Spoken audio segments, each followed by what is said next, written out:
చిన్న చిన్న సమస్యలని భూతద్దంలో పెట్టేసి ఇంకా నాకన్నా ఈ సమస్య ఈ భూమి మీద ఇంకెవరికీ లేదన్నట్టుగా, ఇంకా భూమి భారం అంతా నేనే మోసేస్తున్నాను అన్నట్టుగా చాలామంది ఫీల్ అయిపోతుంటారు. They always air complaints on something or the other.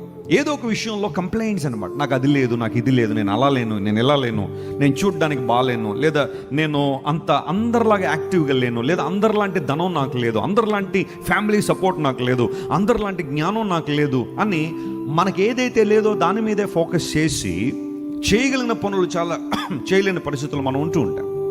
అయితే బైబిల్ సెలవిస్తూ ఉంది, ప్లీజ్ రిమెంబర్, ఆఫ్ కోర్స్ మనందరిలో కూడా కొన్ని సందర్భాల్లో కొన్ని బలహీనతలు ఏదో ఒక రూపంలో రావచ్చు, చేయలేని పరిస్థితులు, చేయలేని సమయం మనలోకి రావచ్చు. కానీ మన బలహీనతల యందు దేవుని బలం ఏమవుతుందట, పరిపూర్ణం అవుతుంది అన్నాడు. We have to rely on God even in our weaknesses, even in our adversities. మనం ఎదుర్కొంటున్న ప్రతికూల పరిస్థితుల్లో, బలహీనతల్లో దేవుని మీద ఆనుకున్నప్పుడు దేవుని కార్యాలు స్పష్టంగా మనం చూస్తాం.